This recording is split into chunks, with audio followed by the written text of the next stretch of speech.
Hello, everyone. How are you? Well, it's not really fair because you are all muted, so you can't answer that. But I'm trying to pin myself really quick because it looks like Kelly is the main picture here. So let me say, Kelly, I can't. If you can put in the chat, is the main thing that you can see me, or is there a big picture of Kelly in the middle for you?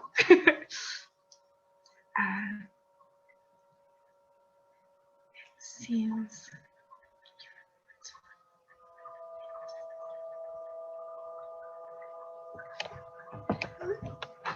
All right. Oh, Erin says that she can see me. Well, I guess that's fine. That's very strange, but I'll get used to it. It's a-okay. So let's see. I have little cards to remind myself what to say if I'm awkward and there are technical difficulties. So here we go. I want to welcome you all to my book release for Before Cancer Comes for Me. And this book was something that I had an idea for it kind of a long time ago. I had a folder where sometimes I would throw poems that were called grief, sorrow, death, cheerful things like that. And so I would throw them in this file. And then I had kind of had in my mind that I would want to use it for something like I'm using it for with Jessa. But timing wasn't always perfect. And on this, when I was thinking of using it, Kelly was working, my friend Kelly, who's the kind of my design person that I've worked with for things for a long time. She was busy helping me on my EP. And so I didn't want to give her one more thing to do because she has her own business, she has her own life, so I wasn't sure how I could handle it or make it happen for Jessa. And what ended up happening is Jessa and I have a mutual friend, Sarah Beth Harishnik, and what she did was sorry about that. What she did was she had thrown a party for Jessa, and we were all on it.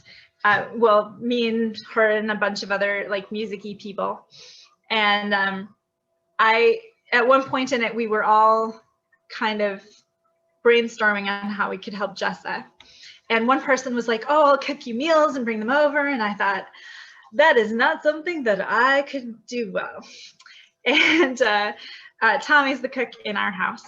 And so I said, and she had mentioned earlier that she had gotten to the place where she couldn't do regular chemo anymore, and had to switch to some different kind of chemo or some alternative treatments, which were not covered by insurance anymore. And that there was one of them, which her doctors had suggested that she do every week, that she was only doing every other week due to finances. It was $500 a week, so she was like, well, I can't do that.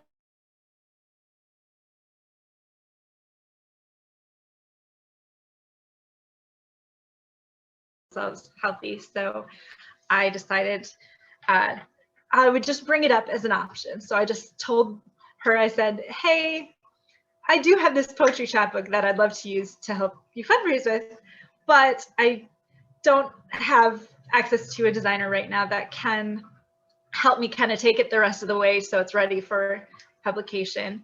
And I said, if you have any friends, like if you happen to have a friend that you come across that is a designer that is looking for a way to help you and they're interested in donating their time to do that, then we could do it.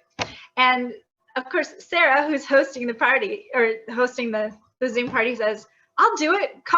Send me an email tonight. And so I was like, I didn't even know she did design. Well, I think she's been in a lot of bands. I think she designs their flyers and stuff, but I didn't know that it was something she could do. So anyway, we ended up connecting, and over the time since then, she has worked really hard with me and been very patient with me, which I know I'm a little bit of a perfectionist, so I tried to take it easy and not like say every little thing. I should probably learn InDesign myself. But anyway, I'm very, very thankful to Sarah for volunteering to help with this and making it possible.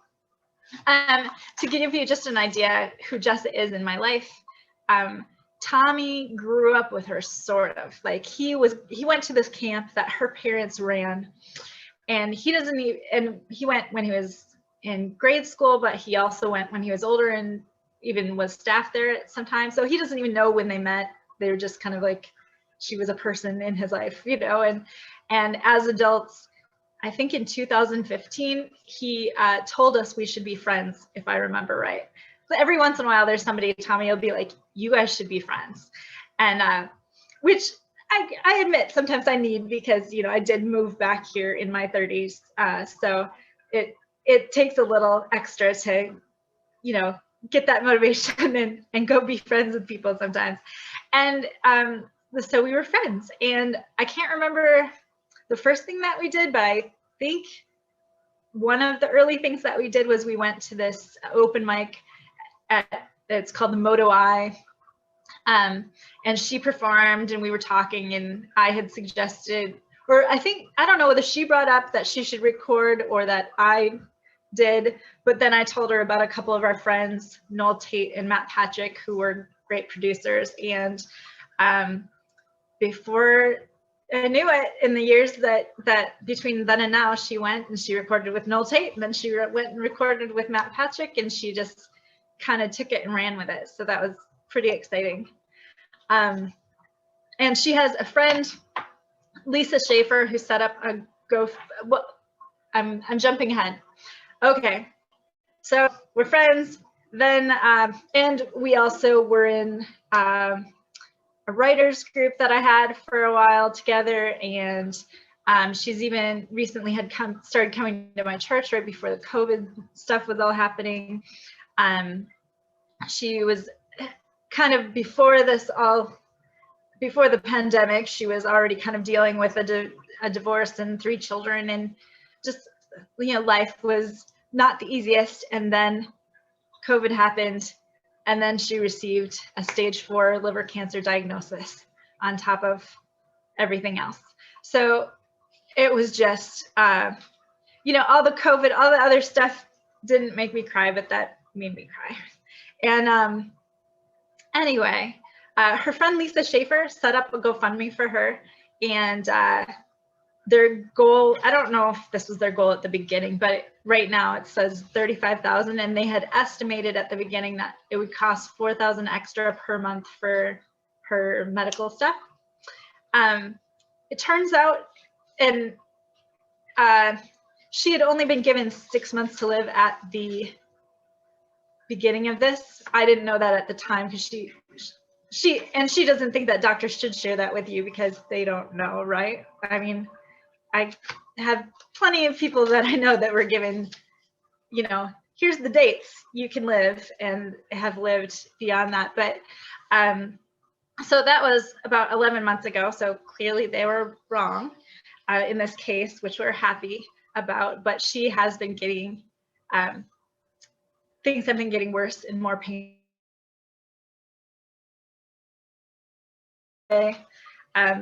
She could really use our help.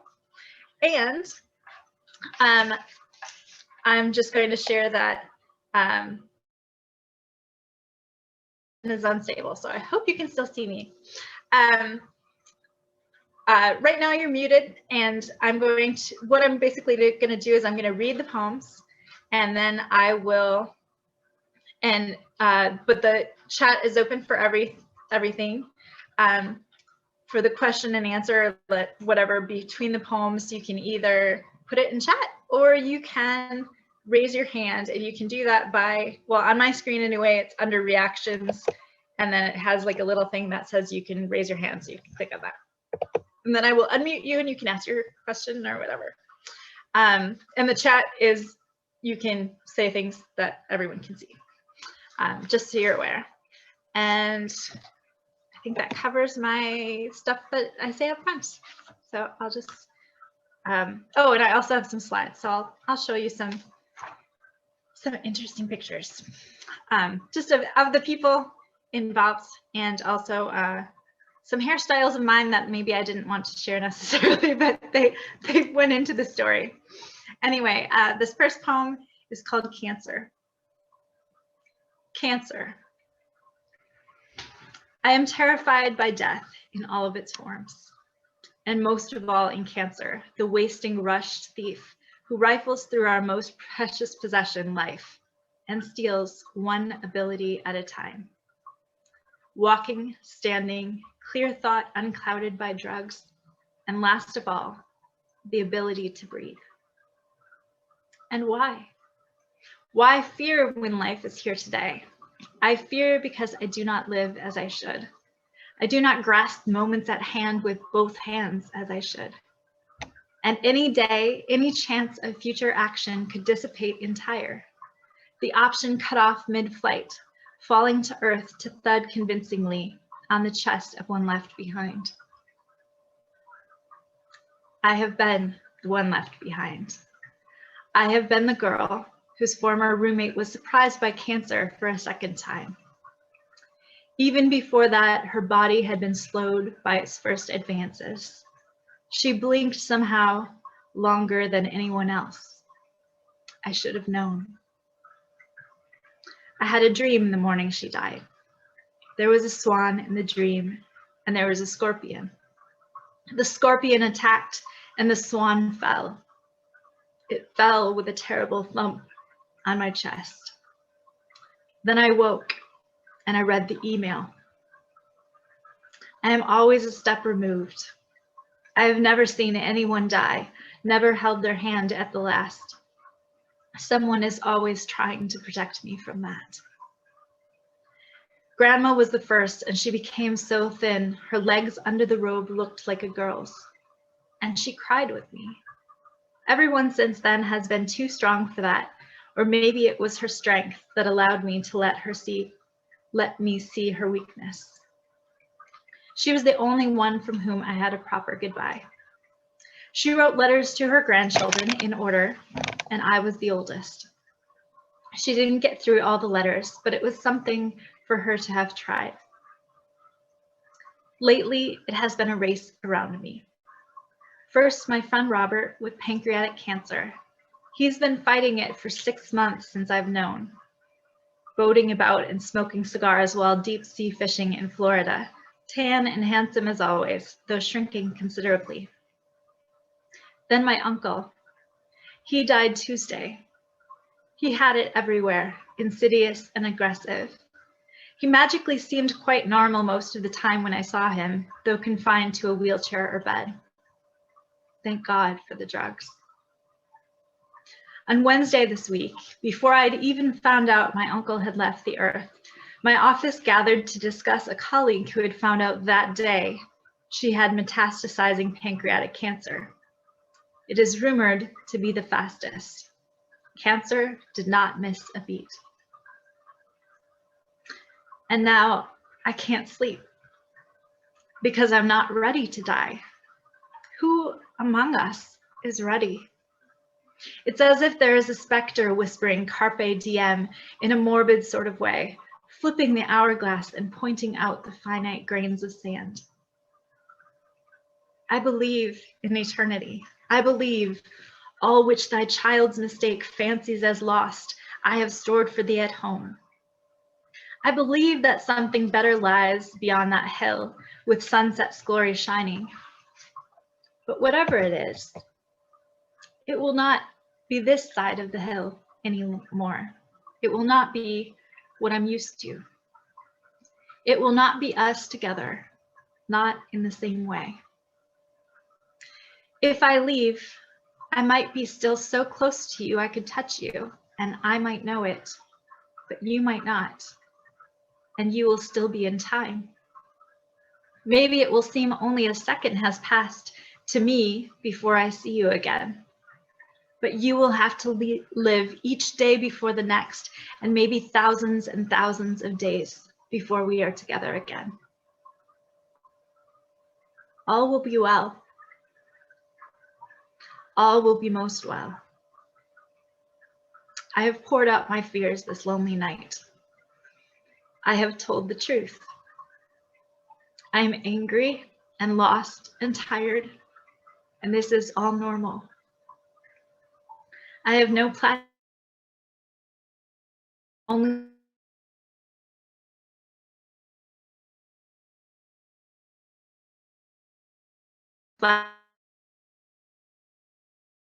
more than this darkness, that light will swallow this up, that every tear may be wiped away, but all the same, the tears are evidence of love, and that is not without meaning. God, please tell my uncle the goodbye I never had a chance to say. I look forward to our next hello. So take a break now. You can ask any questions. I can actually show you. There's no immediate questions. Let me see if I can see everyone to see if there's any hands. I don't see any hands yet. Okay, so I planned things to share just in case of awkward silences. Anyway, I will share this next.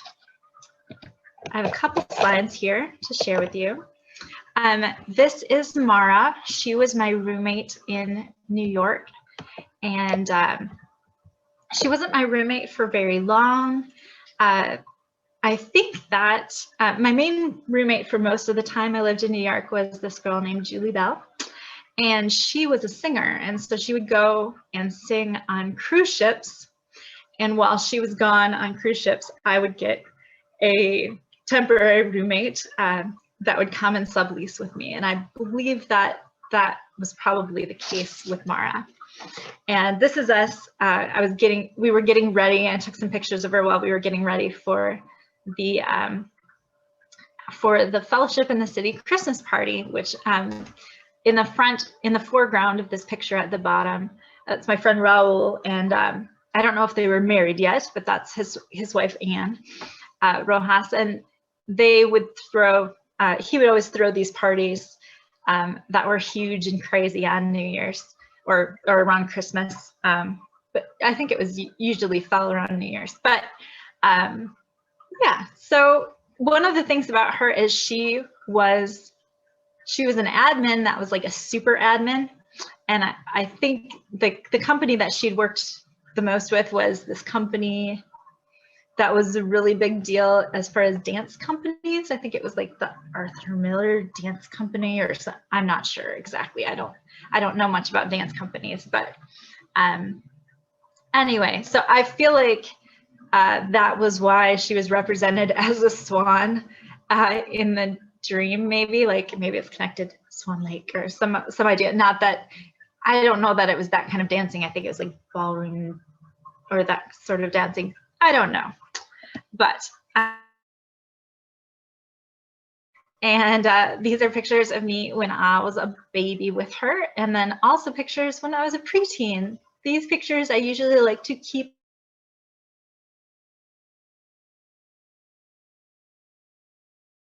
was she let me roll and pin her jeans in the 80s, and I even had a picture of her pretending to flirt with Grandpa, or I asked her to, I'm like, flirt with Grandpa. She's like, I don't know how. Anyway, really great lady. She passed away. I think she was 62 and I was around 16 in 1992 or somewhere around there. And that was really hard for our family. I think it helped me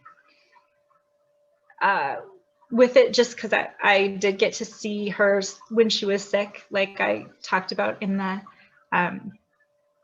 poem, and to see her struggle with it, and that I got that letter, and you know, it's hard that she hasn't been there for different milestones in my life, but I'm really thankful I got her for all the time that I did. This is my Uncle Mike Banks. I have two Uncle Mikes, so that's why I'm using his last name. This picture on the lower left, so it's very funny. He's kind of a character, and I remember this one Christmas where we called him on the phone. He was in Texas at the time. I think he would do different kinds of crazy gigs or different kinds of things. And at this particular time, he would do voiceovers, and he would do commercials, and he was a Bible salesman at some time, and he did other things. But this time we called him, he was dressed as Daniel Boone that Christmas, and his dog he was billing as White Fang, and he was charging people for pictures, to have pictures of their kids with his dog. So kind of a character. And then on the right, I don't know how he dressed when he did this, but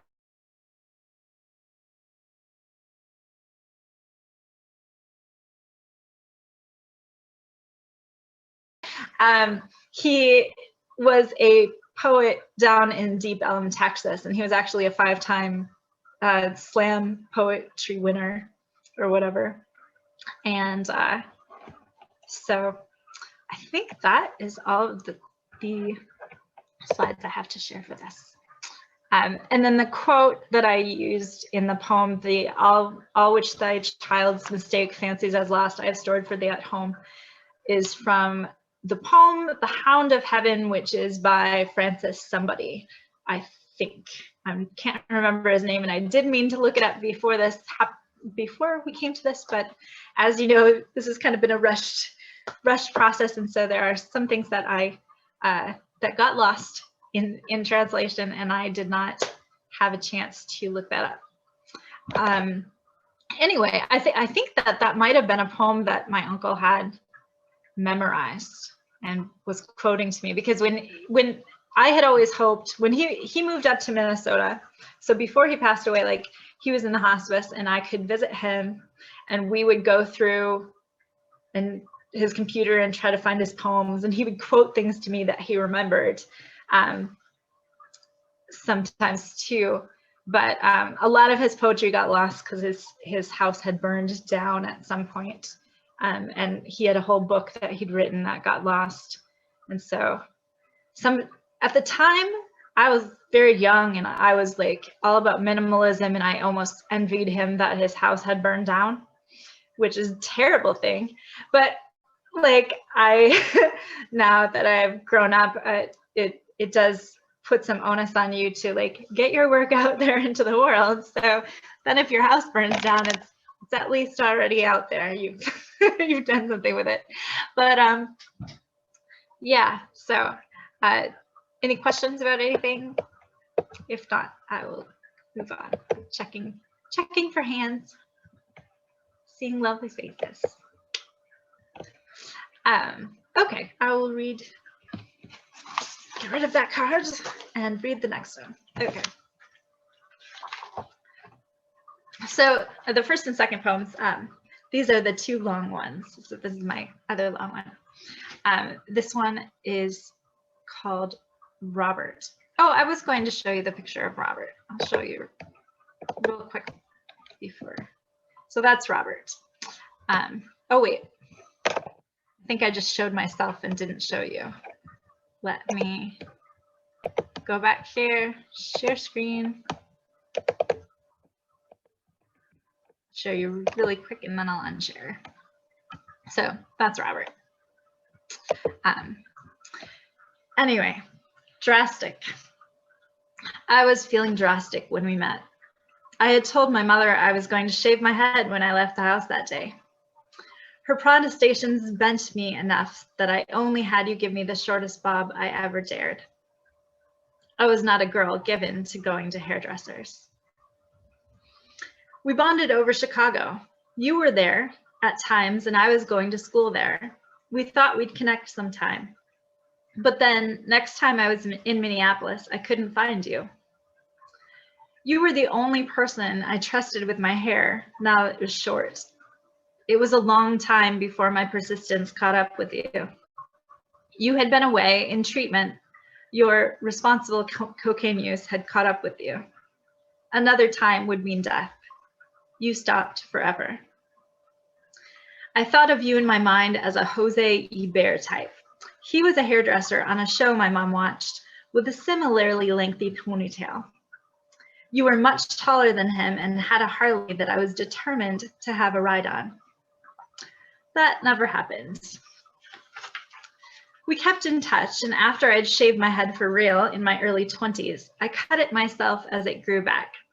I knew it would look terrible and did not want to look as if I had tried. One of these experiments backfired badly, and you came to my kitchen to rescue me. We talked about people who had abused others and how they said they had also been abused. Though you had been abused instead of hurting others, what you suffered made you kinder. Hurting anyone was not in your vocabulary. You are such an adventurer. Sometimes I thought it would be shorter to describe you by mentioning the things you didn't do. Surely I can't remember all that you have done. There was the skydiving, the photography, the season of being a boat captain, camera work for the Discovery Channel, volunteering with horse rescues. What don't you do? If nothing else, surely you have lived many places, many lives. And now, cancer of the pancreas. It was pancreatitis that set my grandfather on the path to death a few years back. It seems a bad season for luck with that organ. I think you would have liked my grandpa. He had a motorcycle too, and stories upon stories. You are far away in warmth. I'm here in the cold of the Midwest. Perhaps in the belly of winter, I can find a way to visit, to say goodbye. Although our friendship has rarely been the in-person kind. It's the kind that keeps across miles and will keep across the Great Divide. We are near to each other in heart, if rarely in body. So I write this to say you have been a sweet and faithful friend over the years, and you will not be forgotten. Let me and these many friends of yours stretch far and wide, hold your hand in dreams, bless you with the deepest wishes of our hearts, and empower you to meet the unknown with strength and grace and hope that the light will welcome you to life eternal in ways you could not have imagined. This is a long, unwieldy, never-ending goodbye. A Minnesota goodbye. We never want to end. And there's a picture of trees. That's probably the blurriest picture in my book. It is taken by me. I take pride in it. Anyway, I'll take you back to the picture of Robert. Oh wait, I took myself back. I have to share the screen. There we go. Okay, slideshow. Okay, so this is Robert. He's like very tall. You can see he is taller than this horse. He's like a gentle giant. And these three pictures are various hairstyles of mine. One on the left-hand side, that is the shortest bob I ever dared. It might be a little bit after he gave it to me, but that is the initial time that I had met him. And then the middle picture of me with my niece, Michaela, was, I think I was 22 years old and I shaved my head. Yeah, the first time I wanted to shave my head was my Aunt Michelle had just passed away. And then, I don't know, I was feeling that. And the second time was for different reasons, but that's for another time. And then this third picture on the right, also that picture was of the second, oh, well, it was after, sometime after, I think maybe the second time he'd given me a haircut, perhaps. Anyway, that one is from my first poetry book, Land of My Love, from the cover. And there's a story that goes behind that particular rose, but I think I will save that until, I think I'm going to re-release Land of My Love, maybe digitally, and I will tell that story at a later time. I was also going to add a slide with my grandpa, but I ran out of time and I did not add that. So I think that's all my in-between information. Anyone have any questions or anything? Okay, I will go to the next one. The next one is called Office Sorrow, and it has the one picture in there, like I can't see what you can see because it's so little to me, that the one picture that I didn't take in the book. This is public domain picture, and it's of a sphere with bricks. And once I read the poem, you will understand why. It's called Office Sorrow. Grief gets heavier each time around, as if it invokes the combined losses of your lifetime. Too many hits and you are under brick weight. Movement, joy, seem improbable occurrences. I return to the dance of the scanner. I think of you, my cousin. I think of your husband who left the earth last week in an automobile accident. I think there's probably not enough tape for this. So I will share screen. And going back to our slideshow. So this next slide is the two girls in it. The girl in the middle on the right is Willa, and the girl on the right is Katya. And the guy in the pictures with them was Willa's husband, Patrick. And he was a really nice guy. I didn't know him very well, but I did meet him at some family functions, and they seemed very happy together. And what happened with him was that he was driving, and there was some ice, and his vehicle spun out, and I think it was ice, if I remember right.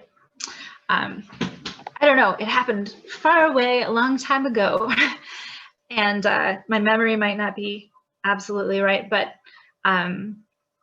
he passed away. And so that was hard, not only because of that, but because of what Willa and Katya had already experienced in their life. My other uncle, Mike Hayfitch, and his wife, Michelle, had both passed away earlier in Willa and Katya's life. Aunt Michelle had an aneurysm. She was either 39 or 40, and she passed away. And then about, I don't know if it was 10 or 13 years later, my uncle, Mike, passed away from cancer. So it seemed so unfair that it was just like one thing after another would happen to them. And interestingly, I contacted Willa this week because I said, I'm going to send you a copy of this book, and this, and it references what happened to Patrick, or there's a poem in it dedicated to you because of that. And I said, you're welcome to come to the reading, and it's very depressing. Not that it's very depressing, but it's like all about, grief, cancer, sorrow, death, that sort of thing. And she said, interestingly, those are some of my favorite things to read about. So, so it seems like, even though all of these things have kind of happened in their lives, that she's found a way to move on. Actually, she said that she recently just bought a farm and she met a farmer and they are planting crops right now. So that is an exciting new adventure that she has going on. So I'm gonna stop sharing here and go to the next poem, unless there's questions. I should check. Okay. All right. Next poem is called Mirror Girl. I'm gonna take a sip of water first.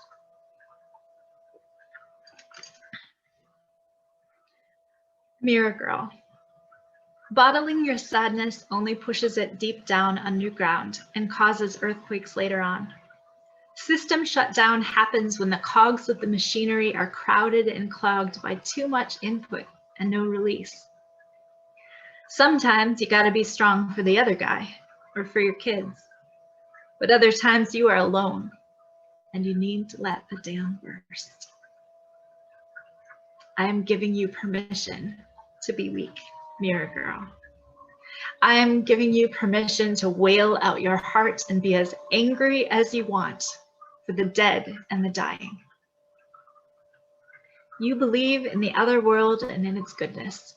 You believe that nothing good is ever really lost, just in a different place for a while. But you live in time. Your brain is not big enough to imagine living out of it. And time now, with wonderful people, is being taken away. You are taken from them and they are taken from you. Dire consequence of running in a human race with God. We cannot outpace our Creator, nor match him stride for stride. We expire trying. Don't worry about being angry, Mirror Girl. It means you are alive. So I do not think that I have any slides for that one. Yes, I have a blank card. It just says Mirror Girl at the top.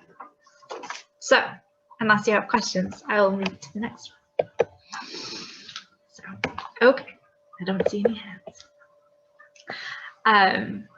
Next one is called A Message via Sparrow. There is a picture of my cat, Ramona, looking out our window. And one of the few people who have read the book so far, this was his favorite poem. So his favorite sad poem. Anyway, we try to, A Message via Sparrow. We try to forget our dead efficiently and get on with the business of living. We try to remember them too well and cripple or whitewash our actual memories. G.K. Chesterton once said, our sharpest memories are those that come to us as if from across an abyss, the ones which startle us and have not suffered the attrition of the passing years. Uncle Mike, may I live in a way that honors your memory. May I do so on occasion, consciously, on others, unconsciously. And let my heart catch, every year or so, snag on a memory so sharp and clear, I have to hold it close for a minute or two. I imagine you are in heaven writing the opposite poem about us. They say there is no sorrow there, and maybe it is the knowing that makes you patient, or the timelessness that makes patience a meaningless word. But if we can grieve the Spirit of God, and you and I are made in his image, it seems to me one might sorrow on our behalf. One would not forget those left on the other side of the great divide. Where you are, every tear gets wiped away, and you are told the end of the story. We here can hardly imagine that pain can end. We are happy yours did. Did you hear about the iris? If not, I'll tell you when I get there. I plan to live until 100, so it'll be another 61 years in a few months. No time at all for you. See you soon then. See you soon. Let's see.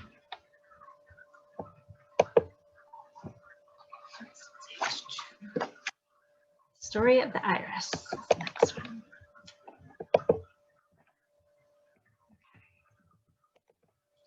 Okay, so I'll tell you the story of the iris. So this is Uncle Mike and Aunt Mary, and these are my cousins Sarah and Marie when they were little. And when my sister Nicole and I were little, before there were 3 of us with Rachel, Sarah and Marie were just a little bit younger than us. So when we were really little, they lived locally, and then later they ended up moving to Texas and away. But anyway, some point in their journey or whatever, Mike and Mary got separated, and they were living, I think he was in Texas and she was in Santa Fe, and when I went out to visit my cousins and her in Santa Fe out there, while I was there, she had a stroke, and she was about 39 or 40 years old, or yes, she had a stroke, and she passed away. Not while they sent me home before she actually had passed away, but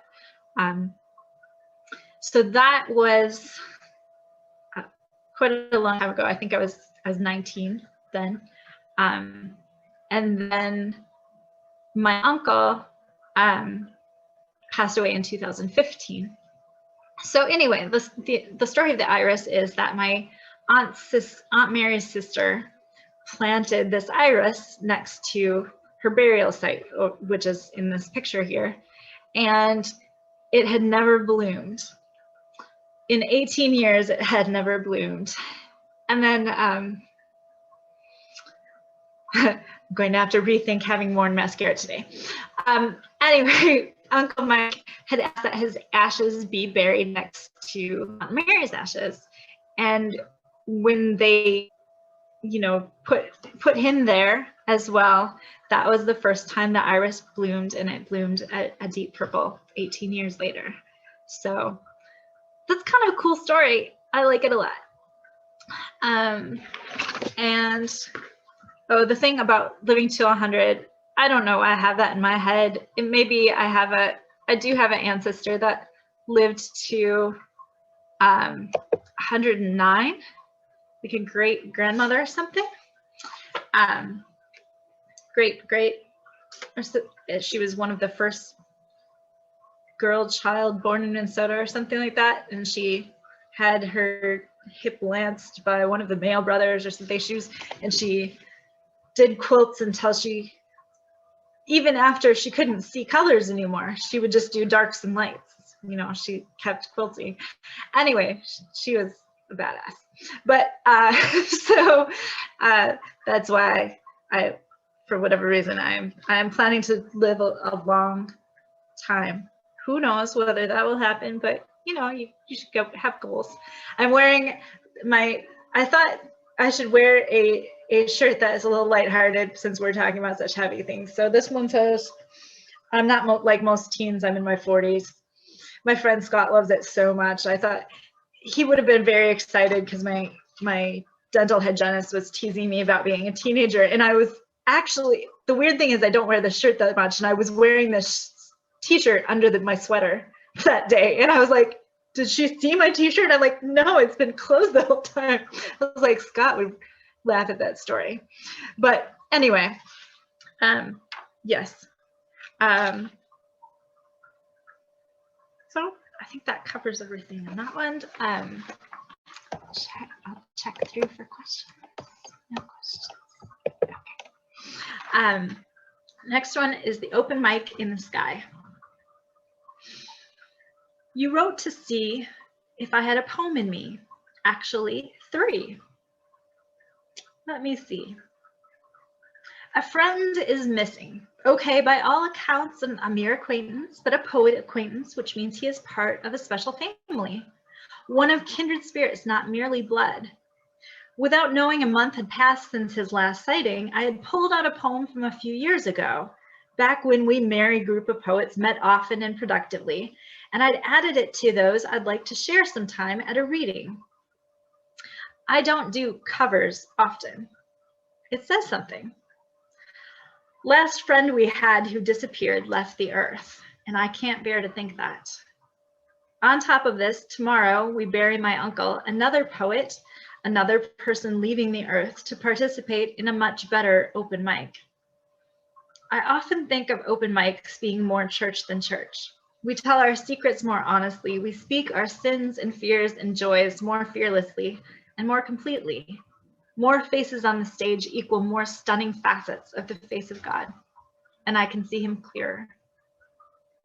Two poets missing from their lives, but one might re-enter. One might be waiting to remember.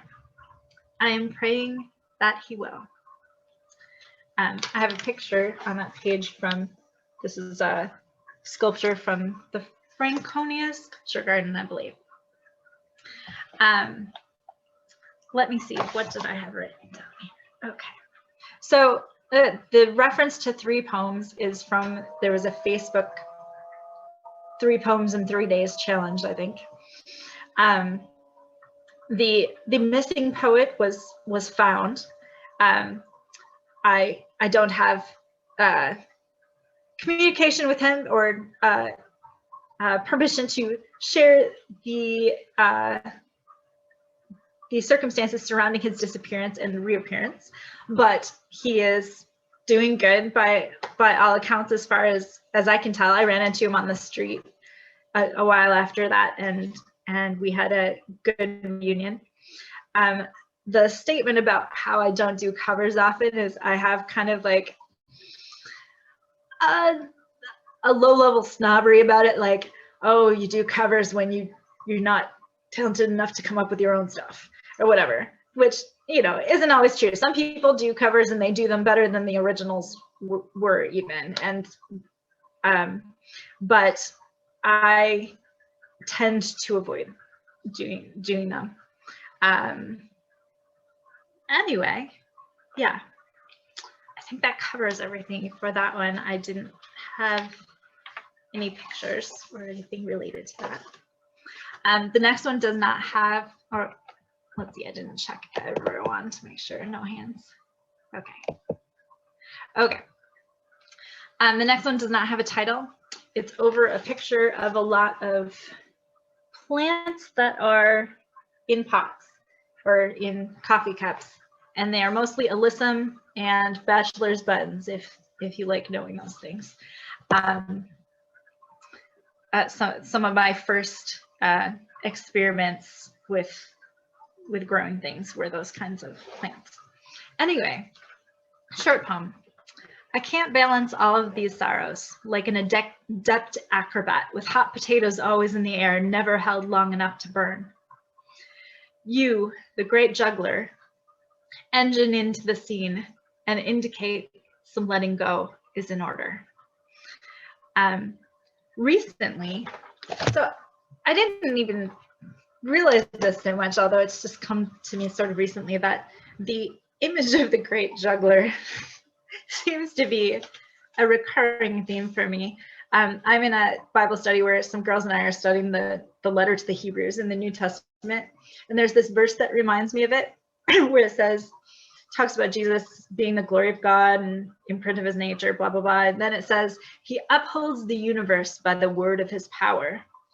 And so I drew it too lightly for me to be able to show you, but I had this image of like Jesus is like this, and then the universe with all these planets is like in his hands, and I was like, that kind of reminds me of the whole great juggler thing, and the thing I keep coming back to in this book of Hebrews, which also talks about like the Sabbath rest of God and entering into the rest and stuff, is just like that God upholds the universe by the word of his power. Like I think I try so hard to like hold everything together, and it's not my job. And I even have a song. I've been thinking a little bit about the next music project that I might do, and I've been like, the ones that the last one I did and this project maybe are not the most cheerful, but the next one potentially could be a dancey, big bandish sort of thing, maybe. And there's a song called The Great Juggler, which is like a French circus song or something. I mean, it's very fun, and has kind of that idea of a juggler. Although it isn't like spelled out that could be God in the song at all. But anyway, so that is the second to last poem, and does not have any pictures. What am I going to show you? Hot potatoes. I am growing potatoes. Oh, I meant to like bring them over here and they're like so tall, and I just planted them a couple weeks ago, and I was like, oh my gosh, now I can be one of those people who has some plants in her Zoom call, but I forgot. They're over there. Anyway, I have my last poem here. And also very, very cheerful title, Reflections on Mass Shootings, 2018. Concurrent heavens, despondent earths, cries of blood from schoolroom floors and ears that cannot hear. AR-15s as prizes for cancer benefits.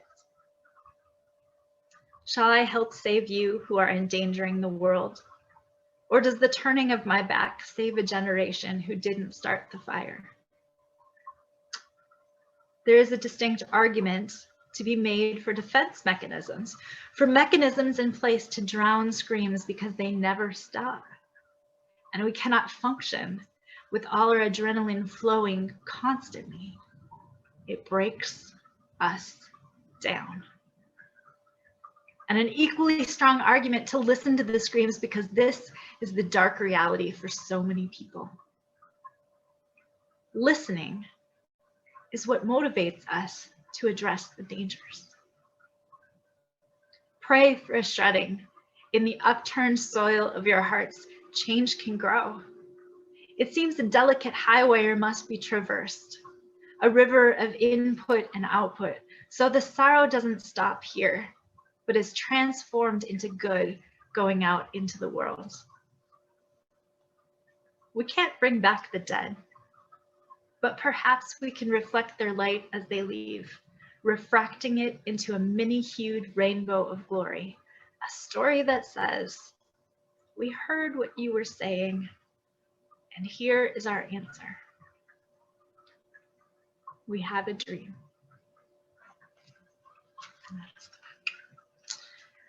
If there are any questions, I can answer them. If not, I have a couple final slides to share. Let me share them.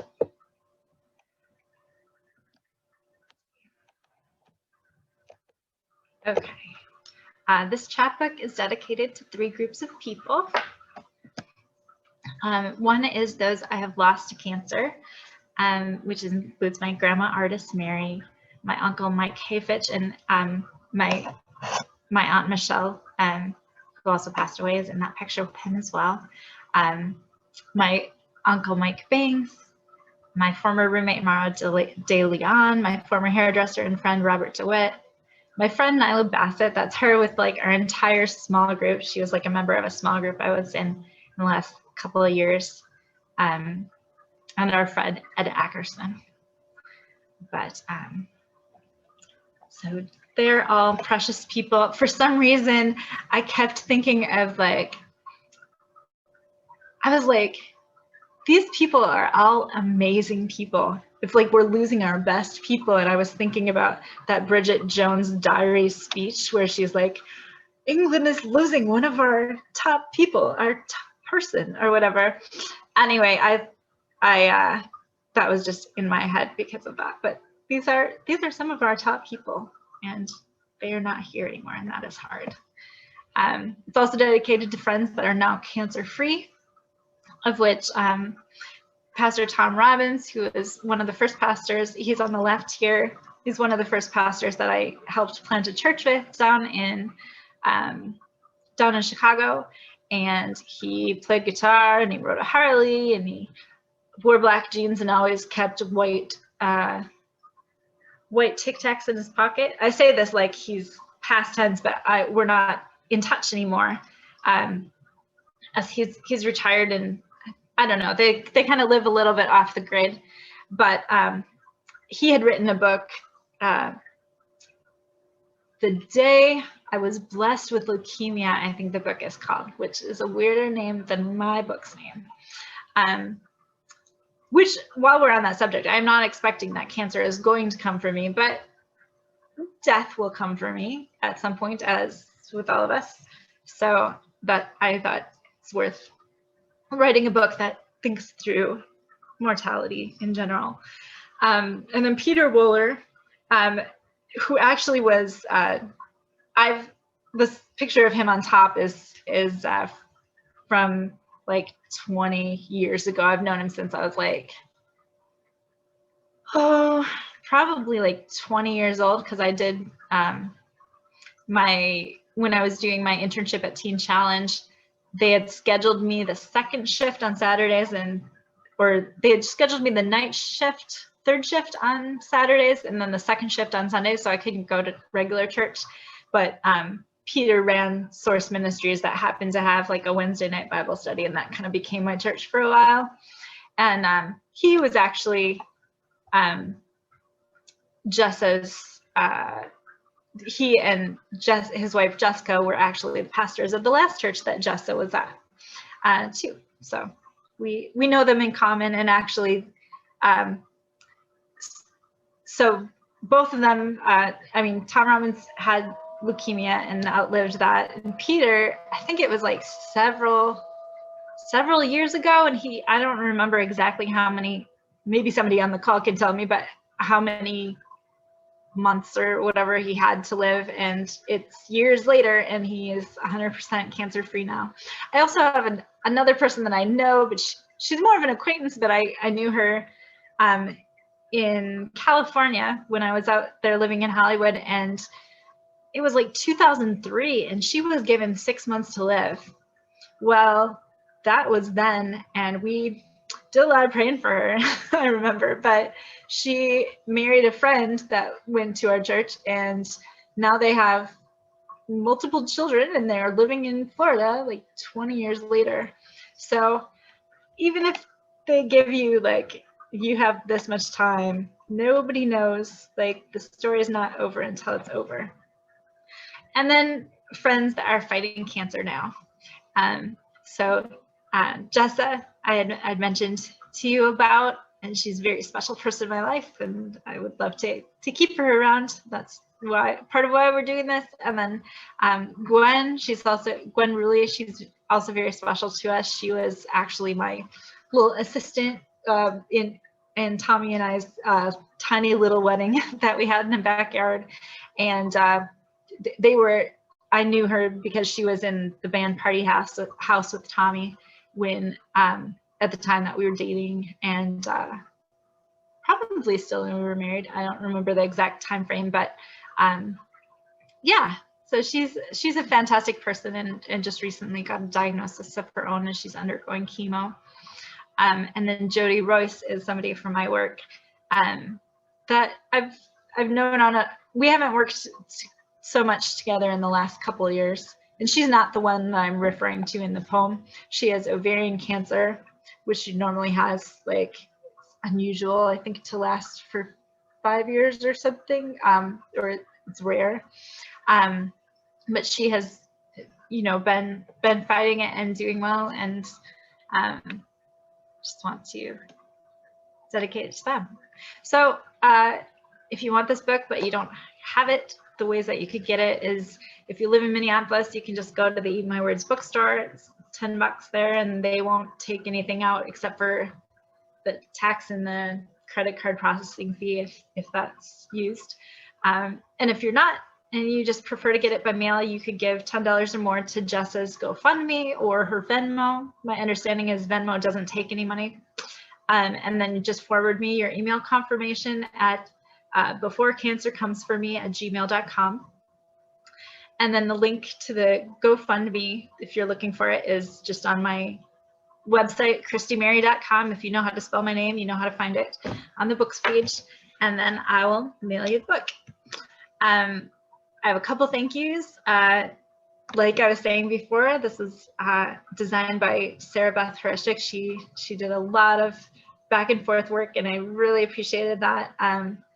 It was edited by Erin Lynn Marsh. Sometimes I think that I don't have errors in my stuff, but I was corrected because I did send it to her, and she found things that I had missed, and she was right on all but one of them. There was one that she and my mom agreed on, and I didn't. So I just kept it the way I wanted to because it's my book and I can.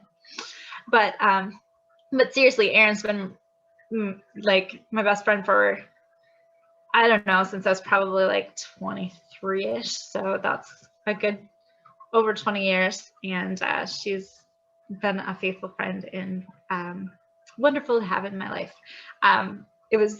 We got production help from Kelly Schneider, and Kelly is actually allowing us to use her business Zoom account to do this Zoom call or poetry release. So thank you, Kelly. I really, really appreciate you always.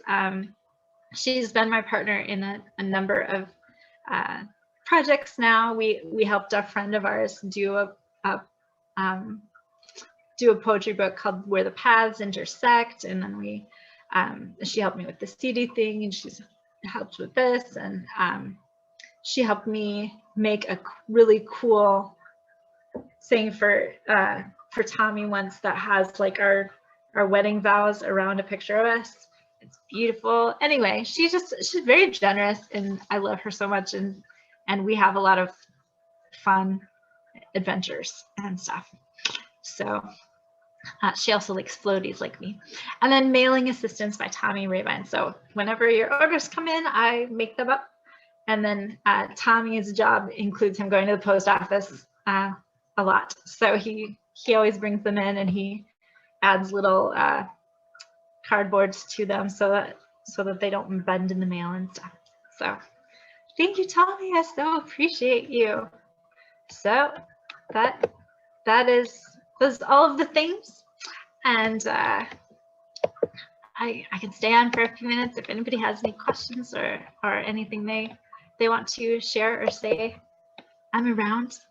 Otherwise, you are free to go and enjoy your evening.